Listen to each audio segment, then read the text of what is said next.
Olá, meus queridos, sejam bem-vindos ao canal Fábio Pereira.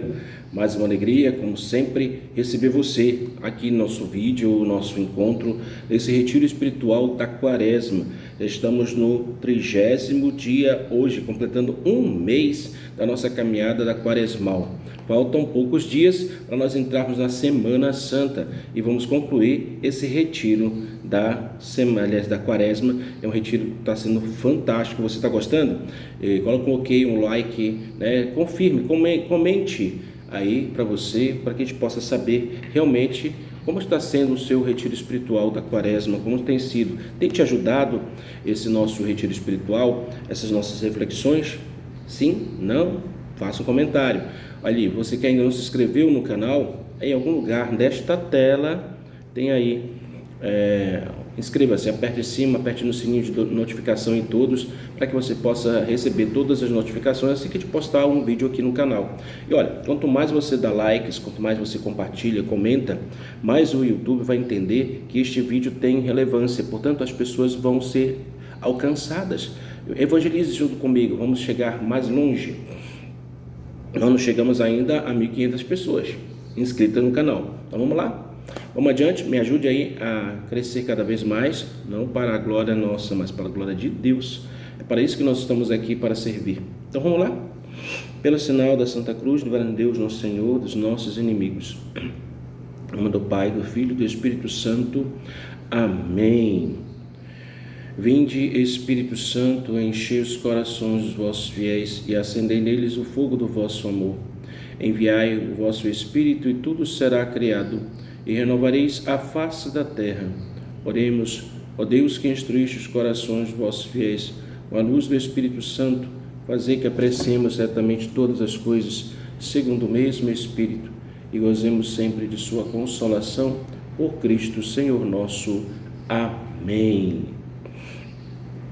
Amados, queridos, é uma alegria sempre nova poder viver a experiência de Deus. O tema de hoje do nosso retiro é a morte de Lázaro. A morte de Lázaro. Vamos ver direitinho aqui, pegando o Evangelho de João, capítulo 11, versículo 11. Um brevezinho, um versículo bem pequeno. Nosso amigo Lázaro dorme. Nosso amigo Lázaro dorme, diz assim a Sagrada Escritura. Chamamos alguém de nosso amigo quando ele está muito próximo de nós, realmente quando existe um laço que nos une. Então, Lázaro, ele era um dos grandes amigos de Jesus. Jesus sempre estava em missão, quando voltava ia na casa de Lázaro, de Marta e Maria, e se encontrava com ele. Lázaro dorme, diz o versículo 11 desse capítulo 11 de João. Em essa razão precisamos,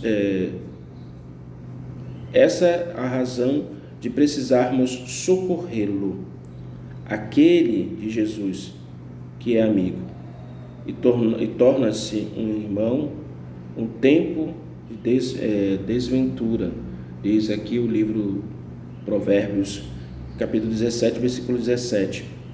No dizer de Santo Agostinho, se dorme para o Senhor, para os homens, e não pode ressuscitar, está morto.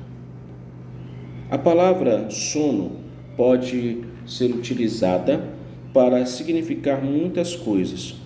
O próprio sono natural, as negligências, o sono da culpa, o repouso da contemplação ou a glória futura. Por vezes, a morte, como diz São Paulo, não queremos, irmãos, que estais na ignorância acerca dos que dormem, para que não vos entristeçais como outros que não têm esperança. Então, essa morte, ou melhor, essa dormição, nem dormição, que é uma linguagem mais quando vai falar de Nossa Senhora, mas esse dormir, esse adormecer, tem um sentido bem amplo. Não tem o sono próprio, como nós acabamos de ouvir o texto, mas o dormir no ponto, como diz a história. Era para você ter resolvido uma coisa, mas você dormiu, você não agiu na hora certa. Dormi no ponto. A morte é chamada de sono por causa da esperança da ressurreição. Então, quando chega o nosso dia, o dia da nossa Páscoa, nós entramos no repouso, entramos nessa morte que é uma passagem, é uma nossa Páscoa. E morremos e adormecemos para este mundo, para acordar no outro, que é o céu, né? Onde nós queremos ir, não é verdade? Então vamos lá. Continuando aqui a nossa reflexão. O Salmo 3:6 diz assim: deitei-me e adormeci. Isso é normal, todo dia a gente faz, né? Depois do almoço a gente faz uma siesta, né? A gente dá uma deitada assim um pouquinho, descansa, mas toda noite a gente faz exatamente isso. A gente deita e adormece. Muitas pessoas deitaram e adormeceram para sempre. Ou seja, fizeram a sua Páscoa para esta vida, para uma vida nova. Aí Jesus disse: tá bom, ele dorme, referindo-se a Lázaro, ele dorme, mas eu vou despertá-lo. Jesus dá a entender que lhe é tão fácil ressuscitar Lázaro do túmulo quanto despertar alguém da cama. Para Deus nada é impossível, verdade? Nada que possa surpreender, pois é Ele quem ressuscita os mortos e os vivifica. Então, essa experiência que Jesus vai realizando com a ressuscitação de Lázaro, tirando Lázaro da morte, trazendo para a vida, é uma experiência de um despertar diferente, né? Diferente. Quando você está dormindo, alguém vai e toca em você para acordar. Aqui, no caso, Jesus desperta da morte, né? Jesus retira Lázaro da onde ele estava, porque ele havia morrido já há 4 dias. E disse aí: não vos admireis, de João capítulo 5, versículo 26. Não vos admireis disso, porque virá também tempo em que todos os que se encontram nos sepulcros escutarão a voz do Filho de Deus. Ou seja, está se reportando aqui a segunda e definitiva vinda de Jesus, do Senhor, quando ele vai fazer sair dos túmulos todos os que já morreram. Todos ouvirão a voz de Jesus. Vamos ter com ele.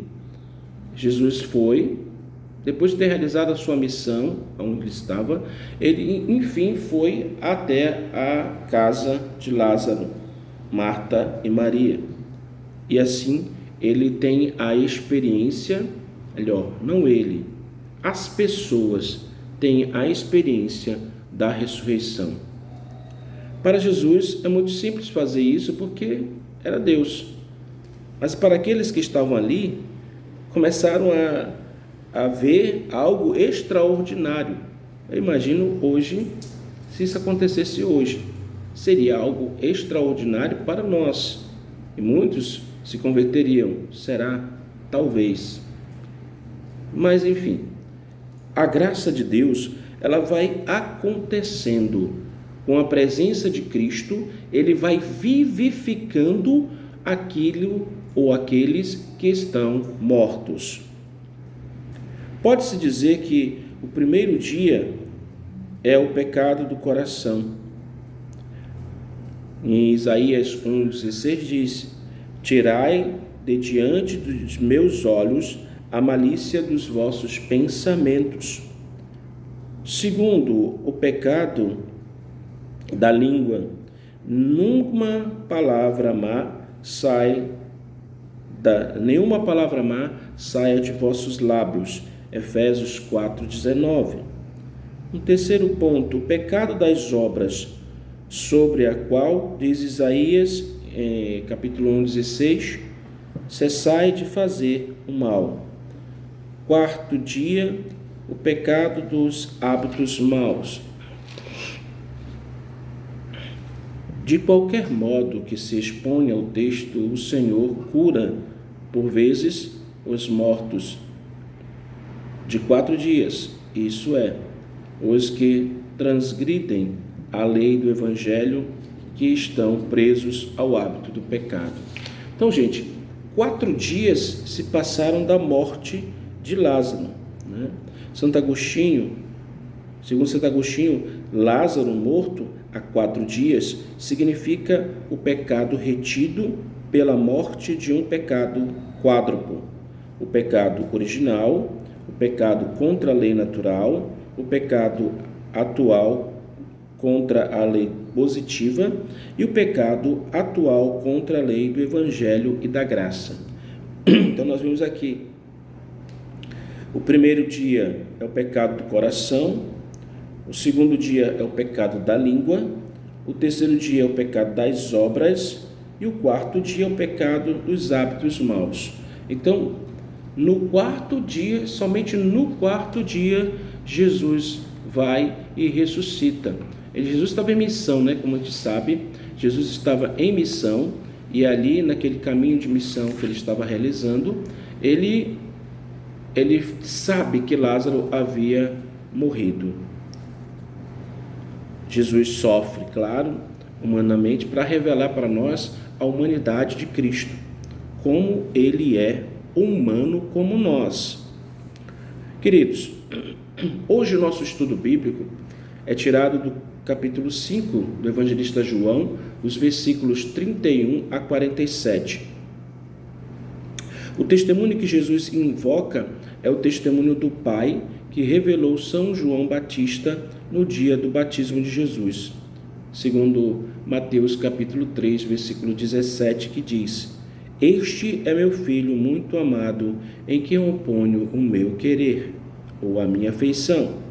O faz também no Monte Tabor diante de Pedro, Tiago e João. Eis o meu filho muito amado, em quem eu pus toda a minha afeição, ouvi-o. Ele não precisa de ter testemunho dos homens, porque já tem o do Pai, mas se faz precisar do testemunho dos homens como uma forma de adesão, mas ele não é um agravante para afirmar se Jesus é ou não é, diz ser. O Pai já afirmou, ponto e basta. Então, no nosso estudo bíblico de hoje, você vai poder mergulhar na presença de João Batista, que é o precursor, o Salvador. É que ele vem dar testemunho. João Batista é aquele que vem testemunhar cada vez mais a nossa salvação, que é o Cristo, que é o Salvador. E tem também, para ajudar a nós a rezarmos muito, na liturgia das horas, você pode pegar um texto, pesquise aí no Google, ou então você pode pegar, se você tem uma liturgia das horas como essa daqui, que eu vou mostrar para você, como esta aqui. Se você tem uma liturgia das horas, então você vai ver lá São Leão Magno, liturgia das horas, o texto que tem como tema: contemplemos a paixão do Senhor. Contemplemos a paixão do Senhor. Um belíssimo texto que esse São Leão Magno vai destrinchando assim para a gente essa realidade da paixão. Amados, que Deus te conceda a graça de viver bem o retiro de hoje. Grande abraço, Shalom.